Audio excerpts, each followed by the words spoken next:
아버지 하나님, 새롭게 시작한 한 주간의 삶도 은혜 가운데 지키시고 인도해 주심을 감사드립니다.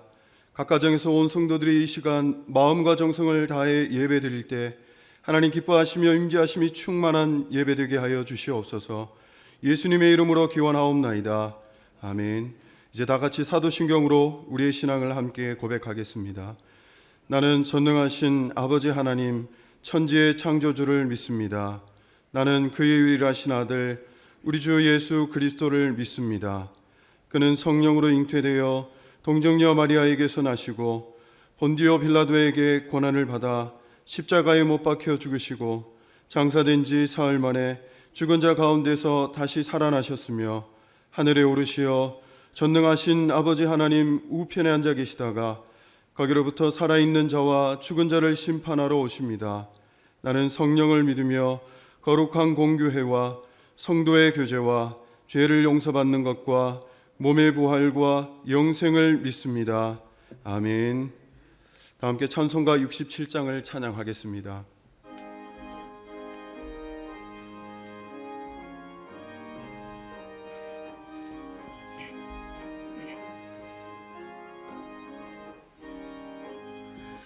영광의 왕께 다 경배하며 그 크신 사랑 늘 찬송하라.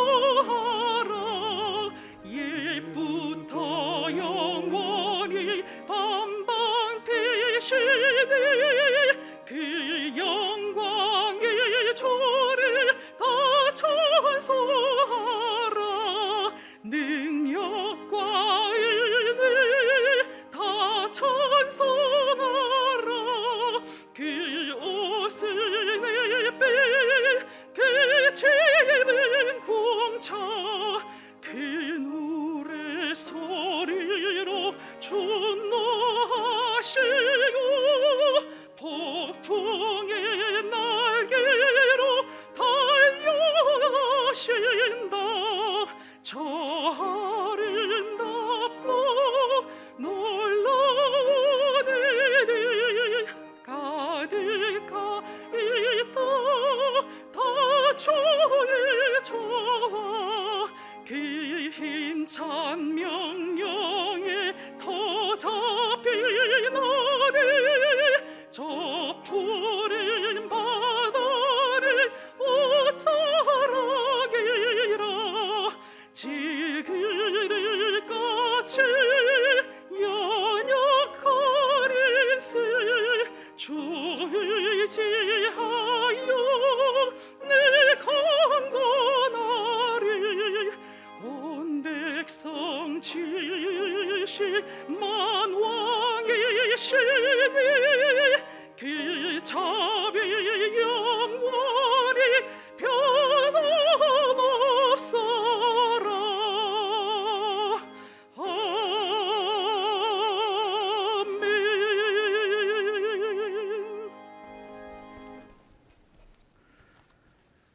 사랑의 아버지 하나님, 감사합니다.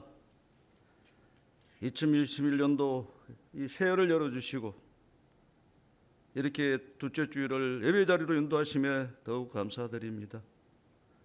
아버지 하나님, 2020년 한 해는 참으로 힘들고 어려운 시간이었는데도 아버지 하나님의 은총으로 잘 견뎌낼 수 있어서 더욱 감사드립니다.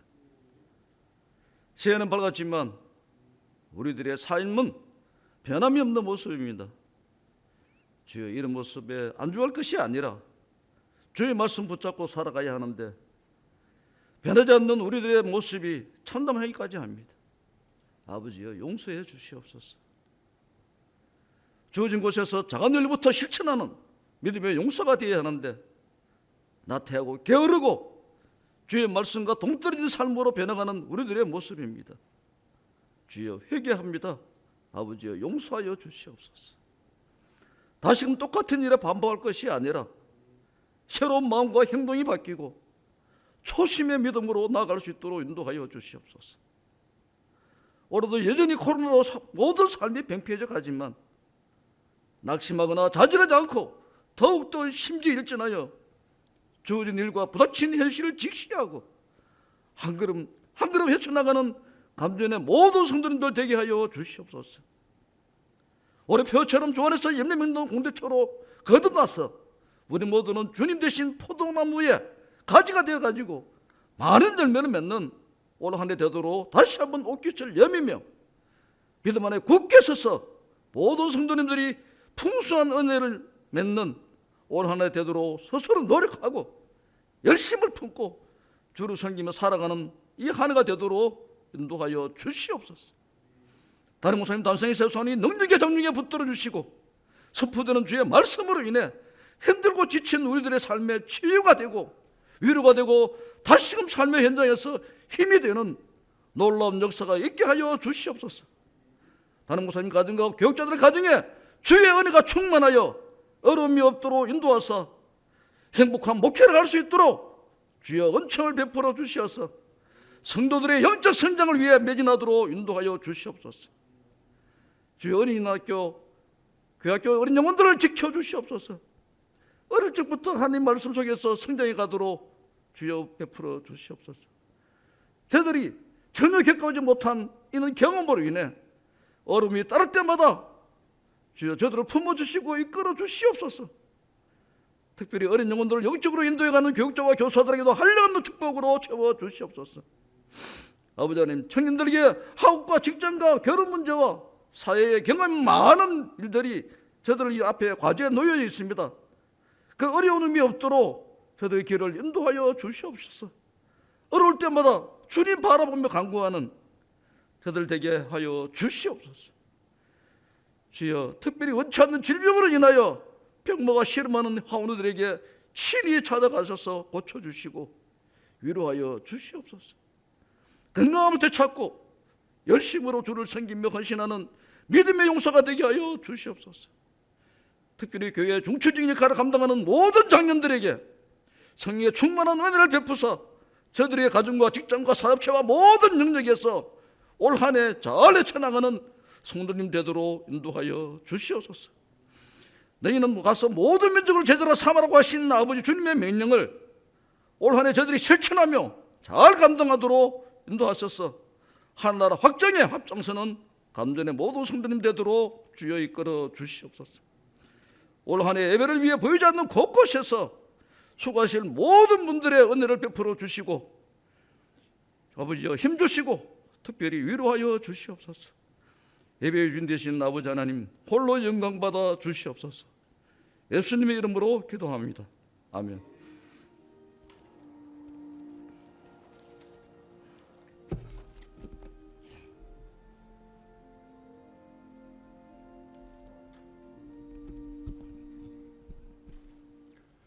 이 시간 우리에게 주시는 하나님의 말씀은 사무엘상 1장 1절에서 11절까지의 말씀입니다.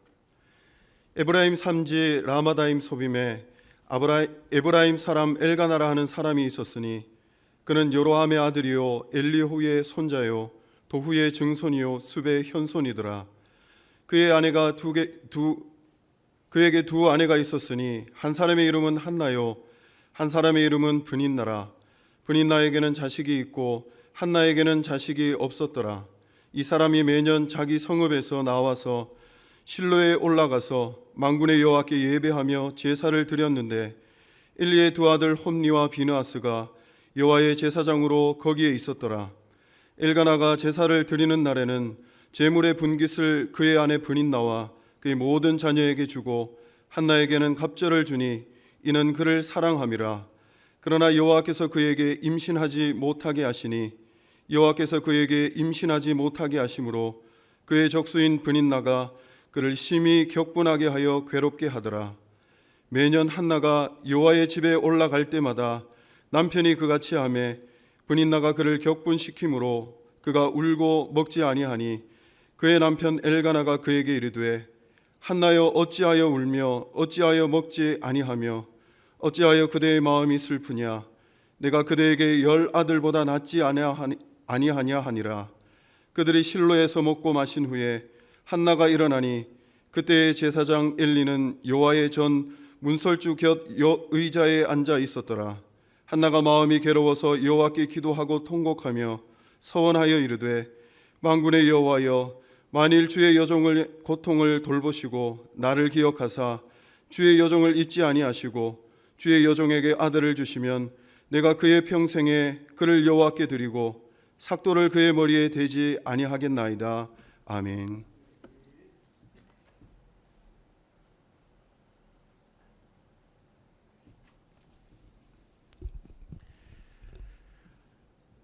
상황과 형편은 다르지만 세상 살아가는 동안에 아무 고통 없이 살아가는 사람은 한 사람도 없습니다. 한꺼풀 그 안으로 들어가 보면 말할 수 없는 다 나름대로의 애로사항과 고통과 아픔이 있는 것입니다. 오늘 본문은 우리가 잘 알고 있는 한 집안 가정사를 다루고 있는 본문입니다. 엘가나라고 하는 한 남자가 있었는데 한나와 브닌나라고 하는 두 사람의 부인이 있었습니다. 이것은 옛날 고대 사회에 흔히 있는 일이죠. 우리가 알다시피 고대 사회에서 남자의 아내로 살면서 자식이 없다, 자식을 낳지 못한다고 하는 것은 이 여자로서 보통 심각한 문제가 아닙니다. 그런데 이 한나에게는 자식이 없었습니다. 그러나 브닌나는 애를 잘 낳았기 때문에 이게 한나가 자식이 없는 게 그 어느 누구에게도 핑계를 댈 수 없는 그런 혹독한 비난을 받을 수밖에 없는 참으로 비참한 처지의 한 여인이 있었습니다. 그렇지만 이 남편 엘가나는 이런 한나를 잘 위로해 주었습니다. 그리고 브닌나보다 2배나 더 잘해주고 사랑했다. 성경이 그렇게 말씀하고 있습니다. 사무엘상 1장 8절은 당시 남편인 이 엘가나가 한나를 위해서 말한 그 유명한 말이 기록되어 있는데 거기 그렇게 되어 있어요. 한나여 어찌하여 울며 어찌하여 먹지 아니하며 어찌하여 그대 마음이 슬프냐. 내가 그대에게 10 아들보다 낫지 아니하냐. 굉장한 말이죠.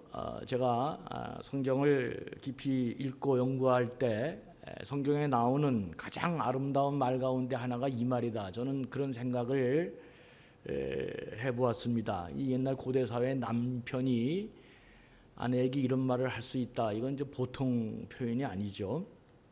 참 감동적입니다. 그런데 문제는 한나를 위한 남편 엘가나의 이런 배려와 따뜻한 말에도 불구하고 한나가 전혀 위로받지 못하고 괴로워할 뿐이라는 것입니다. 설상가상으로 남편이 이렇게 잘해줄 때마다 브닌나는 한나를 더욱 격하게 괴롭혔다. 성경이 그렇게 말씀하고 있습니다. 한나가 이런 괴로운 마음을 벗어나지 못하고 있을 때 실로에 있는 성소에 올라가 기도하고 통곡하며 서원한 내용이 오늘 본문 10절과 11절에 그렇게 기록되어 있습니다. 한나가 마음이 괴로워서 여호와께 기도하고 통곡하며 서원하여 이르되 만군의 여호와여 만일 주의 여종의 고통을 돌보시고 나를 기억하사 주의 여종을 잊지 아니하시고 주의 여종에게 아들을 주시면 내가 그의 평생에 그를 여호와께 드리고 삭도를 그의 머리에 대지 아니하겠나이다. 이렇게 지금 서원하는 기도하는 장면이 나옵니다. 그러니까 아들을 주시면 그 아들을 특별히 구별해서 하나님께 바치겠다 이런 서원 기도를 한 것입니다. 제가 속으로 한번 생각해 봤어요.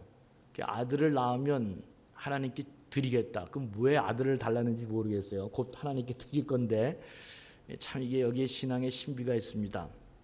어떻든 아들을 주시면 그 아들을 하나님께 구별해서 하나님께 바치겠다. 그랬더니 하나님께서 한나에게 아들을 주셨습니다.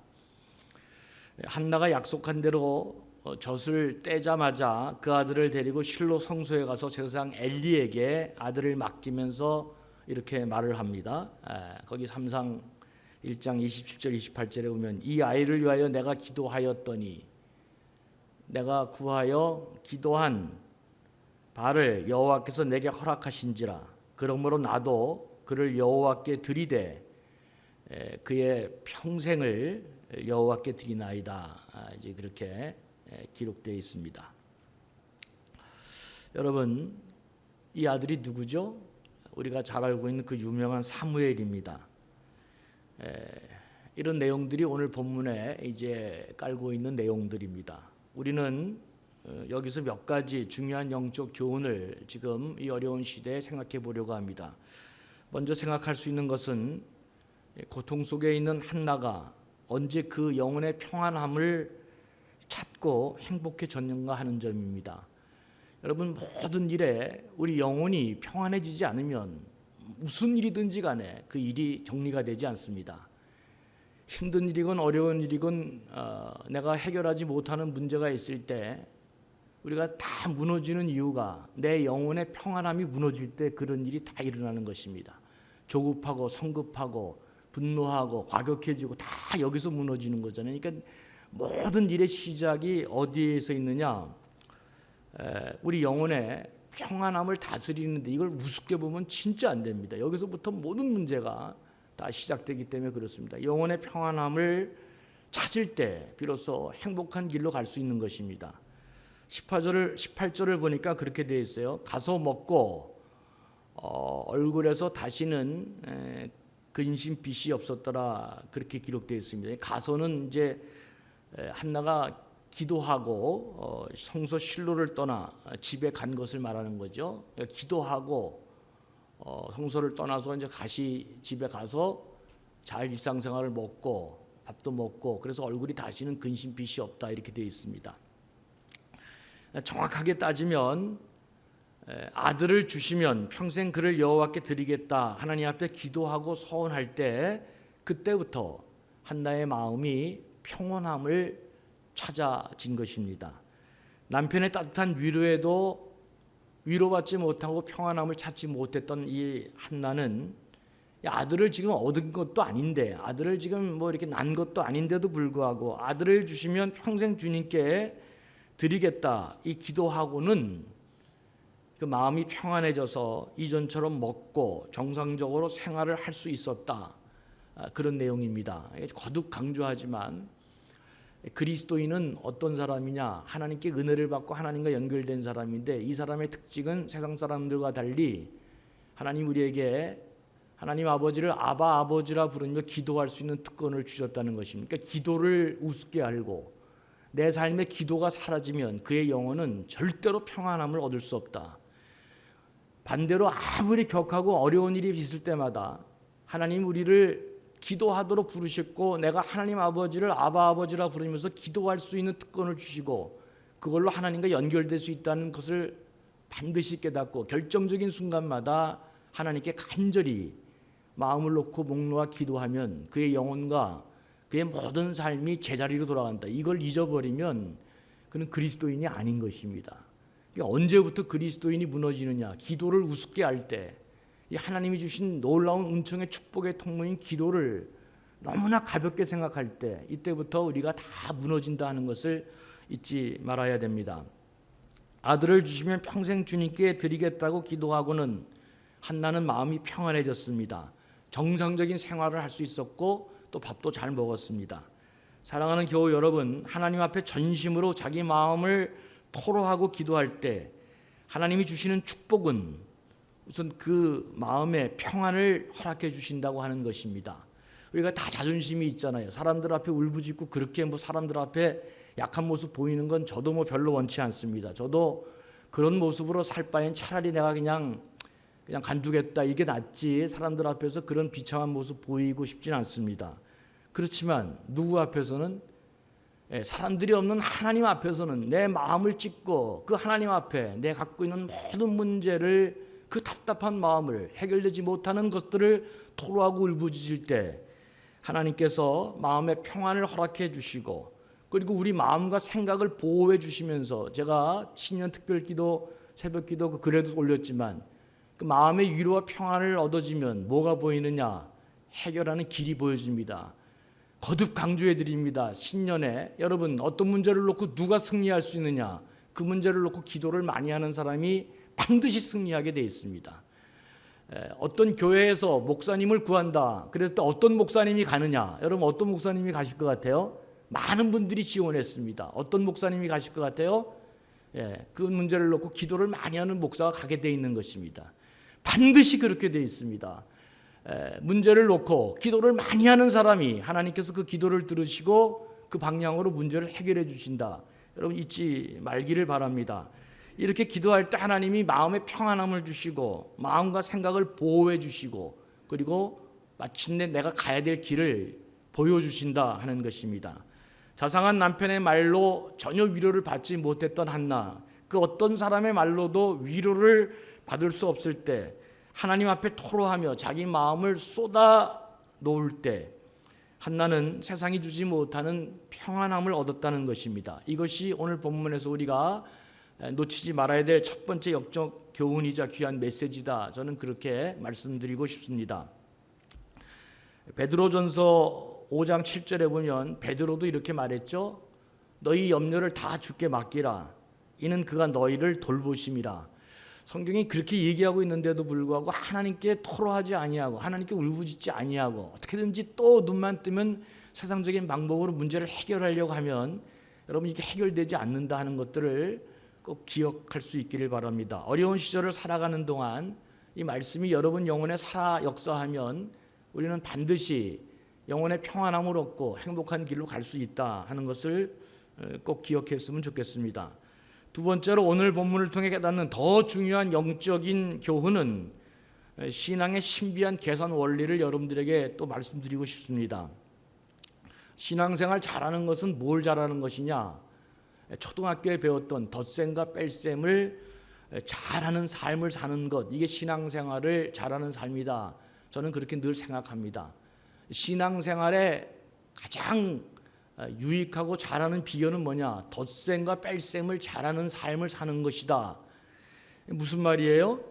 여러분 예수 믿으면 우리가 무슨 복을 받고 무슨 덕을 얻고 무슨 유익을 얻는지 하나님이 주시는 그 덧셈에 대해서 잘 알아야 행복한 생활을 할 수 있습니다. 이 덧셈이 잘 안 되면 신앙생활해도 참 짜증나고 그리고 행복감을 느끼기가 어렵잖아요. 특별히 초입에 신앙을 처음 믿었을 때는 이 하나님이 주시는 덧셈을 내가 어떻게 해야 하나님께 복을 받고 유익을 얻고 그리고 더 덕을 얻는 생활을 할 수 있는가, 이걸 잘 아는 게 대단히 중요합니다. 요한 3서 2절을 보면 유명한 말이 있죠. 사랑하는 자여 내 영혼이 잘된 같이 네가 범사에 잘되고 강건하기를 내가 간구하노라. 이거 그 유명한 조영기 목사님이 삼박자 축복으로 한국교회를 한번 뒤집어 놓았던 그 위대한 말씀입니다. 예수 잘 믿으면 그 시작이 어떻게 되느냐? 영혼이 잘 됩니다. 언제나 그렇게 돼 있어요. 내 영혼에 안정감이 있고 평안함이 있죠. 내 영혼이 잘 되면 그러면 범사의 일이 잘 되고 이게 모든 내 육체도 강건해지는 것입니다. 그래서 여러분 다 아시는 그 순복음교회는 이렇게 뜨겁잖아요, 그죠? 박수도 막 치고 막 그러죠. 예수 잘 믿으면 육신의 축복을, 그 대단한 신학적인 변화입니다. 우리 장로교는 그 당시 때 예수 잘 믿으면 우린 다 천국 간다. 이 잔망성 같은 세상 이제 곧 벗어나 영혼의 천국을 느낀다. 우리 다 이렇게 설교할 때 조영기 목사님은 처음으로 육체의 축복을 들고 나온 것입니다. 굉장한 신학적인 변화입니다.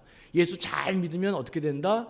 다 병 낫는다. 이거 굉장한 신학적인 변화를 들고 나온 사람이 조영기 목사님이고 80년대 어려운 시절 그리고 이 땅에서도 잘 산다. 이거 굉장한 육체적이고 신체적인 축복을 강조하고 들고 나와서 우리는 다 영혼의 축복만 강조했는데 순복음교회에서 처음으로 이 육신의 축복과 물질의 축복을 들고 나오면서 7, 80년도 어려운 한국교회를 그렇게 아주 그냥 다 이렇게 굉장한 변화를 일으켜놨죠.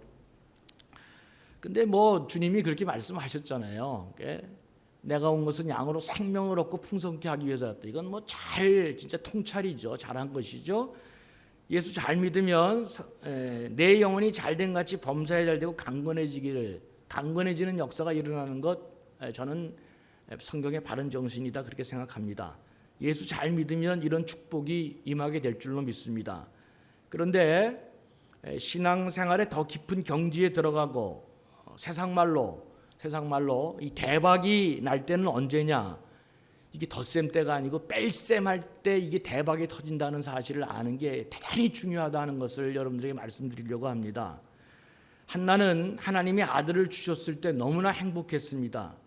그런데 더 중요한 것은 그 눈물로 얻은 아들, 그 아들을 뺄 때에도, 하나님께 드렸을 때에도 그는 여전히 행복했다. 이게 이제 놀라운 원리죠. 그러니까 성경은 이제 덧셈 뺄셈의 눈으로 보면 다 그렇게 돼 있어요. 아브라함이 100세에 이삭을 얻었습니다. 굉장한 축복, 하나님이 주신 놀라운 덧셈의 축복이었습니다. 그런데 아브라함이 믿음의 조상이 된 이유는 그 다음에 그 귀한 아들을 하나님이 달라 그럴 때 이 뺄셈을 너무나도 잘한 것이죠. 이게 이제 놀라운 역사를 이루어내는 것입니다. 능력 있는 신앙, 힘 있는 신앙, 차원이 다른 신앙은 자기 삶의 가장 소중한 것을 손 놓았을 때, 뺄셈할 때 하나님이 역사하는 다른 세상을 보는 것입니다. 이게 놀라운 일이죠. 덧셈의 신앙은 주로 자기 축복에 관계되는 것이지만 이 뺄셈의 신앙은 하나님의 역사와 크게 연관되어 있는 셈법입니다. 그래서 내 삶이 뺄셈의 신앙이 작동되기 시작하면은 하나님이 움직이시고 하나님이 내 삶에 놀라운 역사를 이루어내시는 것입니다. 11절 다시 보면 이렇게 되어 있어요.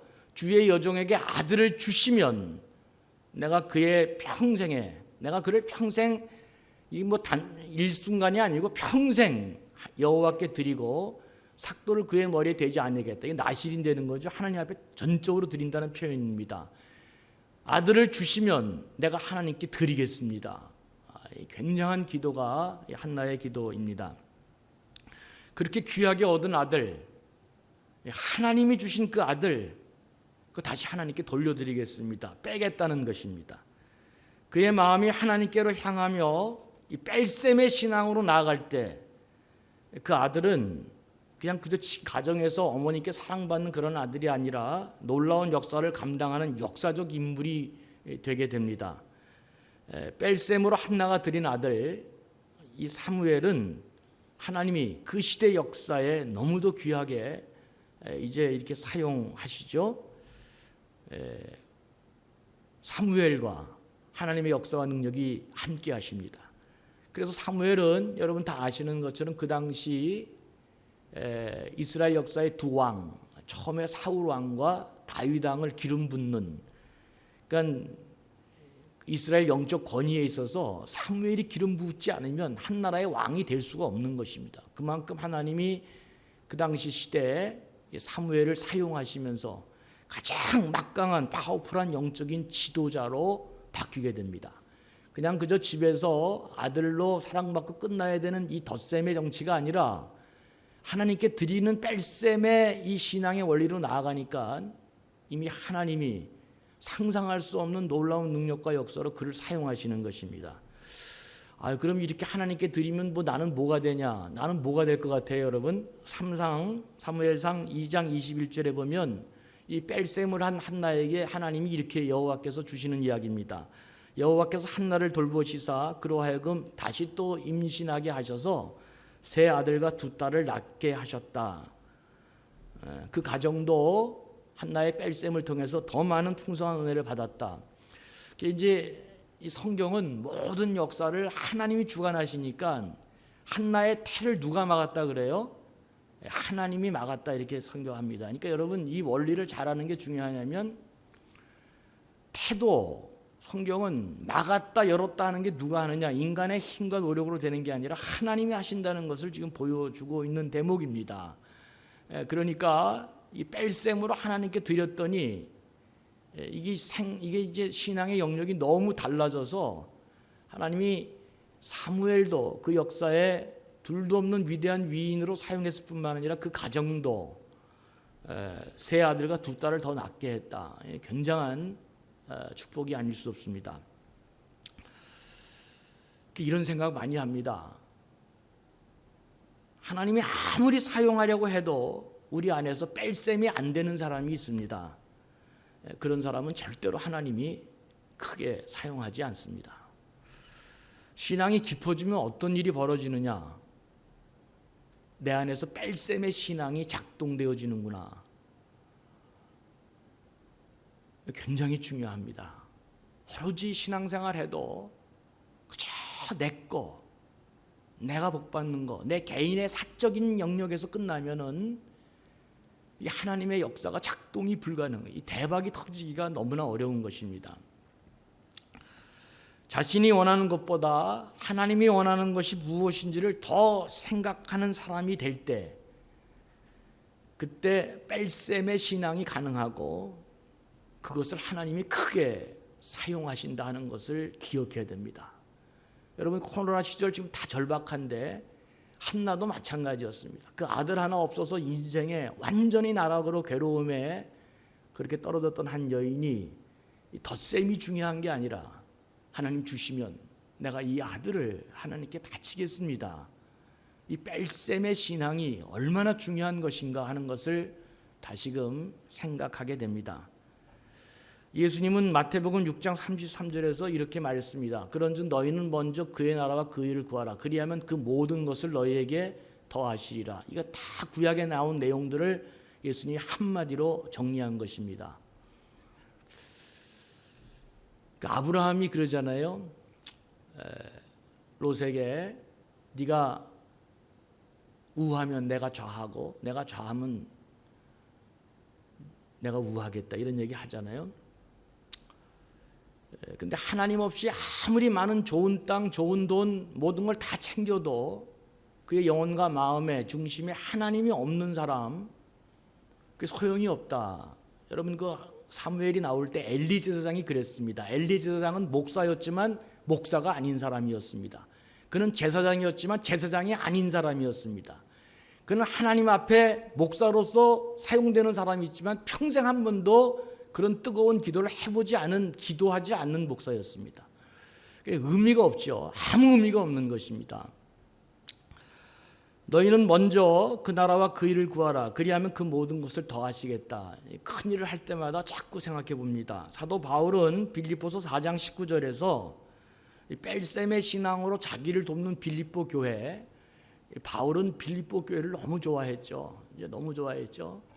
너무나 희생하고 헌신하고 자기 일을 유익을 굳지 아니하고 하나님 큰 일을 향해서, 그래서 그 빌립보 교인들에게 너희에게 귀한 소원을 두고 하나님이 지금 일하고 계신다고 얘기할 정도로 빌립보 교회를 좋아했습니다. 이 교인들에게 바울은 그렇게 얘기했습니다. 나의 하나님 그리스도 예수 안에서 영광 가운데, 나의 하나님이 그리스도 예수 안에서 영광 가운데 그 풍성한 대로 너희 모든 쓸 것을 채우시리라. 그렇게 바울이 말씀하는 장면이 참 이게 감동적입니다.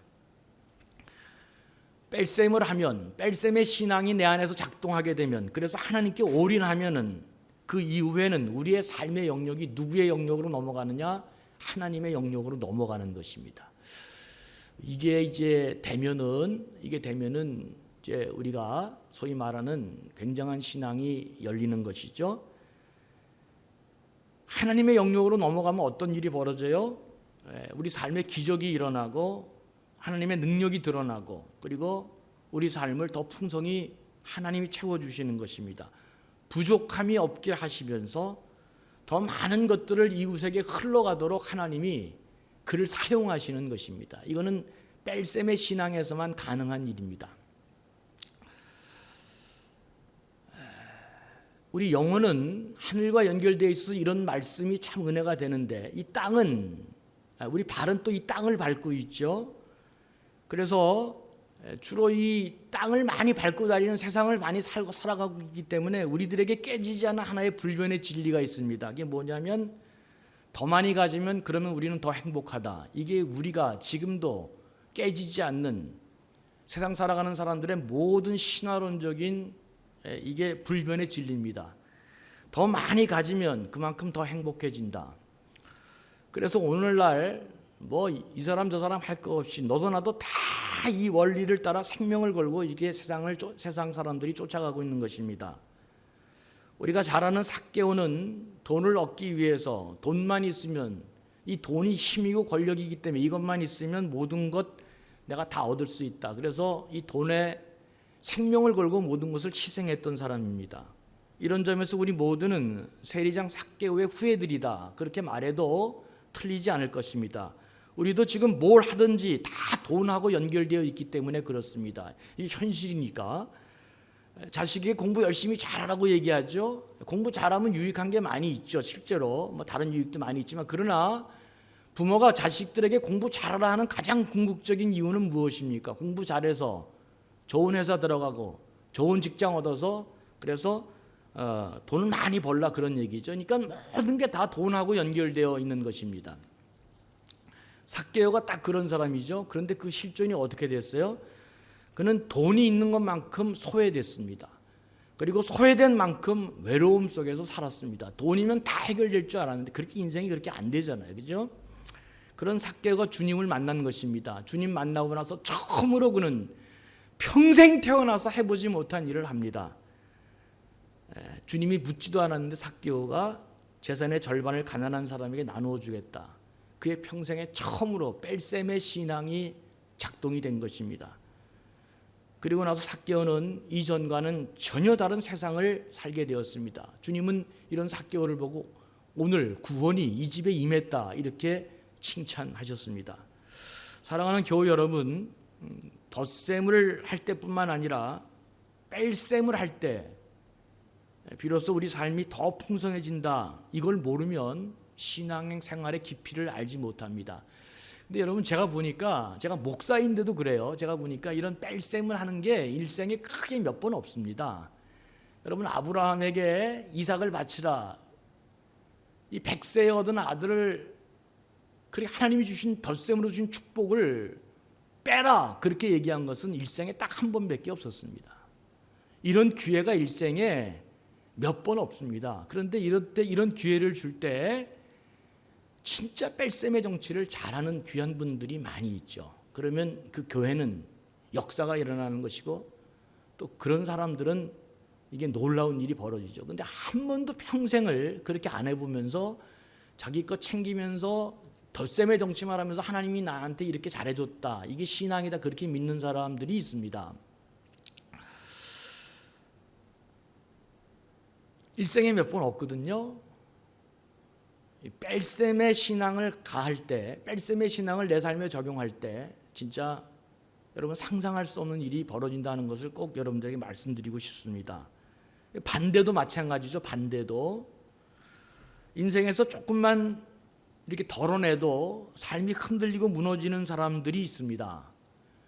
조금만 내 것이 조금만 어떻게 좀 이렇게 좀 빠져나가도 이게 그냥 신앙이 송두리째 흔들려지고, 이게 뭐 그냥 예수 믿어서 뭐 하나 이렇게 가는 사람들이 또 많이 있습니다. 그러면 이건 신앙이 아직 초보에 있는 거죠. 오로지 덧셈만이 하나님이 나에게 복을 주시는 걸로 알고, 내가 쥐은 것이 나도 모르게 수르르 빠져나갈 때, 뺄셈이 될 때, 이건 진짜 이런 하나님 믿어서 뭐 하겠냐, 신앙이 송두리째 삶의 내용이 다 뿌리째 뽑히고 있는 그런 사람이 되면 이건 더 큰 신앙으로 가지 못합니다.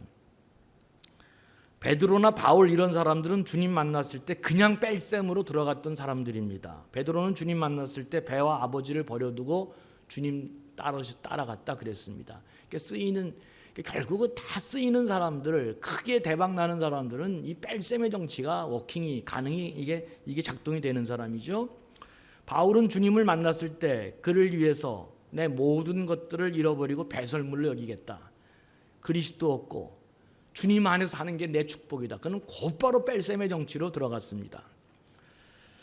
그들은 주님으로부터 풍성한 덧셈을 경험하기도 전에 주님의 너무 그 크심과 그 위대하심을 알고 바로 뺄셈에 들어갔던 사람들입니다. 그래서 주님이 그를 더 크게 사용하시고 마음껏 사용하시고, 그리고 원함이 없이 더 이렇게 귀하게 시간이 가면 갈수록 더 위대한 빛을 발하게 된 사람이 된 것입니다. 여러분, 우리 그리스도인들은 상황에 관계없이 행복할 수 있는 사람입니다. 적게 가지고도 풍성할 수 있고 작게 가지고도 행복할 수 있는 것, 이거 경험하면서 그런 삶을 세상에게 보여줄 수 있는 사람, 야 진짜 저 사람 다르네, 예수 믿는 사람은 다르네, 이런 축복을 갖고 있는 사람들이 바로 우리 그리스도인입니다. 성령과 교제하고 주님과 동행하는 삶을 자꾸 이렇게 익숙해지면은 미래가 불안해지지 않습니다. 앞을 바라보며 무엇을 계획하는 거, 이거 절대로 잘못된 일이 아니죠. 미래가 불안하지 않다 그래가지고 뭐 아무것도 계획도 안 세우고 뭐 마음대로 사는 거, 무계획으로, 그거 아니죠. 미래가 불안하지 않다고 하는 것은 불안한 나머지, 자꾸 내일이 불안한 나머지 이것도 생각하고 저것도 생각하고 이런 거 안 하게 된다. 마음이 중심이 딱 잡히게 된다, 그렇습니다. 중요한 일을 놔두고 또 내 삶이 너무 이렇게 어렵고 몰렸을 때 뭘 기억해야 되느냐? 하나님 앞에 간절히 기도하는 게 중요하고, 두 번째는 그럴 때일수록 품위를 잃지 말고 뺄셈의 신앙을 갖는 게 중요하다, 이런 생각들을 자꾸 해보게 됩니다. 한나가 언제 마음이 평온해지고 행복을 되찾았나? 그것은 기도의 소원이 이루어지고 애를 낳았을 때가 아니다. 주님 주시면 이 아이 평생 주님께 바치겠다. 이렇게 더하기와 빼기가 내 안에서, 더하기와 빼기의 신앙이 잘 내 안에서 작동할 때 그 마음이 평안해지고, 그리고 새로운 역사가 시작되어지는 것입니다.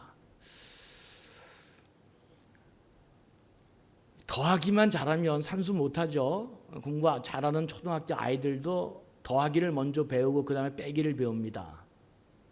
근데 한평생 신앙생활하면서 더하기만 배우고 빼기를 못 배웠다, 그러면 이게 진짜 대박되는 인생이 안 되어지고 건강한 신앙인도 되지 못합니다. 말씀을 마치겠습니다. 아무리 어려워도 하나님이 내게 가지신 것을 이렇게 뺄 때, 그때도 주님을 향한 내 마음이 흔들리지 않고 여전하고, 그리고 평안이 흔들리지 않는 사람 되게 해달라고 기도해야 됩니다. 한평생 신앙생활 하면서 한 번도 이 뺄셈의 신앙의 내용이 내 안에 작동하지 않았으면 그 아직 신앙생활을 잘 모르는 것입니다. 특별히 지금같이 어려운 시대, 자꾸 내 것이 없어지는 것 같고 사라지는 것 같고 모든 게 일이 잘 안 될 때,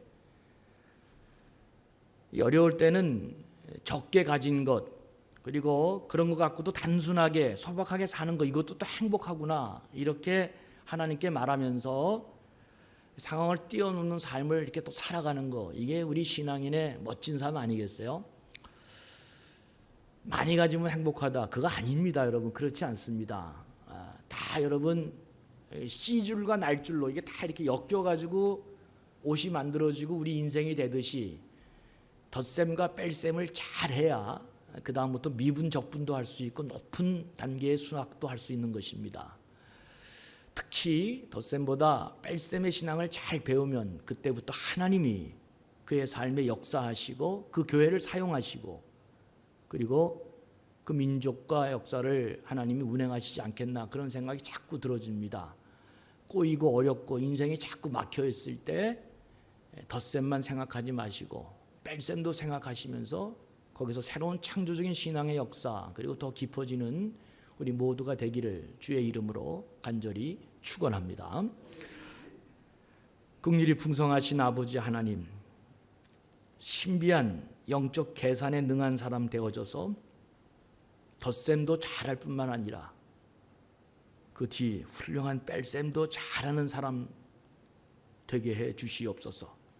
어떤 상황에서도 평안을 유지할 수 있는 신앙이 있게 도와주시고, 뺄셈의 신앙을 적용해야 될 때에도 흔들리지 아니하고 더 귀한 하나님의 역사를 경험하는 우리 감전의 복된 신앙인들 다 되게 하여 주옵소서. 지난주에는 특별 새벽 기도회를 했는데 하나님, 이렇게 다 같이 모여 하지 못하고 그저 찬양과 말씀으로 특별 새벽 기도를 했습니다. 그 안에 하나님이 역사하실 줄로 믿습니다. 올 2021년 하나님, 그저 아무 생각 없이 살아가는 게 아니라 내 신앙생활에 덧셈과 뺄셈 잘해서 하나님이 우리에게 역사하신 그 귀한 기적과 은총과 축복을 누리고 살아가는 복된 우리 감전의 모든 백성들 되게 해 주옵소서. 감사하며 예수님의 이름으로 간절히 축복하며 기도하옵나이다. 아멘.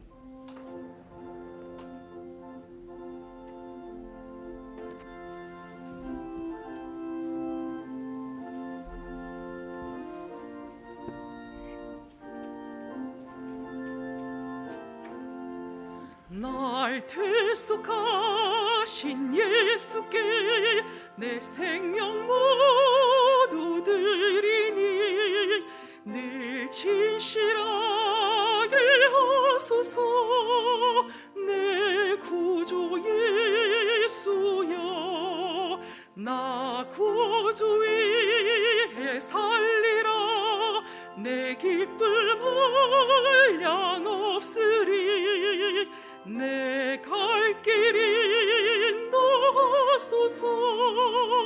내 구주 예수여, 날 구원하신 예수를 일평생 의지하오니 날 영접하여 주소서. 내 구주 예수여, 나 구주 위해 살리라. 내 기쁨을 양없으리. 내 갈 길 인도하소서. 내 구주 예수여, 주 십자가에 달리사 날 자유하게 했으니 내 몸과 마음을 주 위에 다스게 하소서. 나 구주 위에 살리라.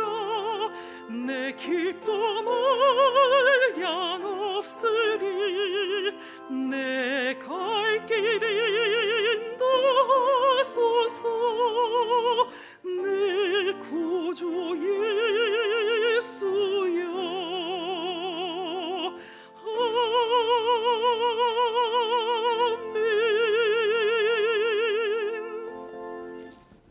이 시간 11조 감사 선교 기타 헌금을 하나님께 봉헌하겠습니다.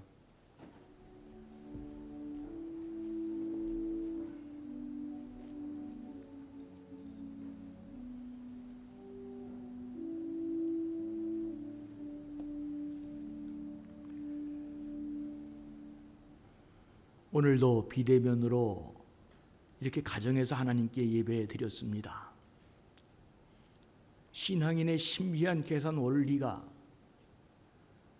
이게 성경에 나와 있는 하나님과 우리의 관계뿐만 아니라 또 세상을 풀고 사람 사이의 관계를 푸는 이게 천하무적의 또 귀한 원리임도 다시금 생각합니다.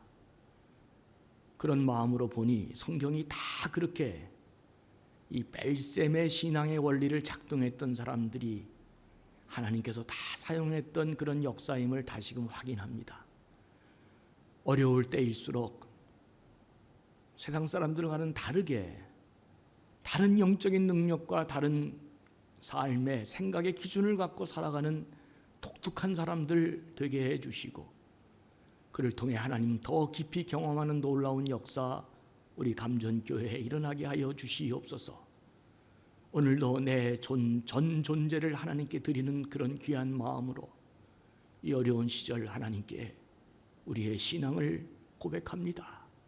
주여 이 물질을 기억해 주시고 이들의 삶에 오늘도 변함없이 뺄셈으로 신앙의 원리가 작동되는 사랑하는 당신의 백성들에게 하나님 다함이 없는 놀라운 은혜로 복을 내려주시고 반드시 우리 감전교회 하나님 귀하게 더 놀랍게 사용하는 복의 근원이 되는 교회 되도록 하나님 특별한 은총으로 이 교회를 주목해 주시고 더 귀하게 사용하여 주시옵소서. 감사하며 예수님의 이름으로 간절히 축복하며 기도하옵나이다. 아멘. 네, 우려했던 그 3차 코로나 확산이 그래도 우리나라는 진짜 참 잘하고 있는 것 같습니다. 이만큼 잡혀가는 것 같습니다. 뭐 일본은 옆에 뭐 8천 명이 지금 하루에 확진자가 넘어가는데 그래도 온 대한민국 백성들의 이 훌륭한 하나 되는 마음으로 우리가 지금 뭐 이렇게 600명으로 떨어졌다는데 참으로 기적적인 일이 아닐 수 없습니다. 한두 주만 잘 고비를 넘기면 이 확산세를 잡고 다시 우리 대면 예배가 가능하지 않을까 그런 생각해 봅니다. 부디 여러분 건강에 유의하시고 또 방역 잘 지키시고 우리 모두가 다 이 고비를 이겨내서 하나님 앞에 다시금 뜨겁게 만나 예배할 수 있는 그런 시간이 꼭 올 수 있기를 바랍니다. 대면 예배 드려도 은혜는 마찬가지로 흘러갈 줄로 믿습니다. 이렇게 대면 예배 드릴 때 어려울 때 위기 상황 때 더 하나님 앞에 진실하게 옷깃을 여미고 서는 것 대단히 중요하다. 이렇게 반대로 사는 게 중요합니다. 다 다른 사람들 흩어지고 무너지고 대충 살 때 이럴 때일수록 옷깃을 여미고 더 진실하고 정직하고 신실하게 하나님 앞에 나아갈 때 우리에게 놀라운 은혜가 있을 줄 믿습니다. 한 주 동안 또 승리하시고 건강 특별히 운영하시면서 여러분 삶에 하나님의 보호막이 언제나 함께하길 간절히 바랍니다. 특별한 광고는 없습니다. 특별한 광고는 여러분 건강하시라는 광고밖에 없습니다. 이제 우리 마지막으로 1장 찬송을 다 같이 부르겠습니다.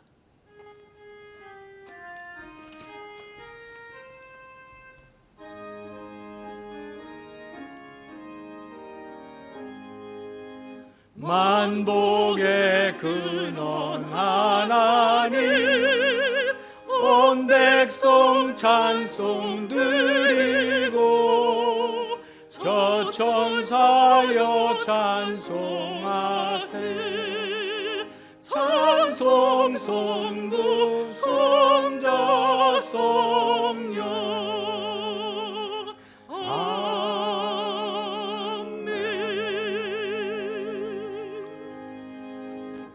지금은 우리 주 예수 그리스도의 크신 은혜와 하늘에 계신 우리 아버지의 놀라우신 사랑하심과 성령의 감동 감화 교통하시고 인도하심이 참으로 힘겹고 어려운 시절을 살면서도 하나님 말씀 붙들고 신앙인의 신비한 계산 원리를 다시금 마음속에 새기며 하나님 앞에 더욱 붙들려 더 귀한 인생 살기를 다짐하는 우리 사랑하는 모든 감전의 식구들과 우리 교회 위에 이제로부터 영원토록 함께 하옵시기를 간절히 축원하옵나이다.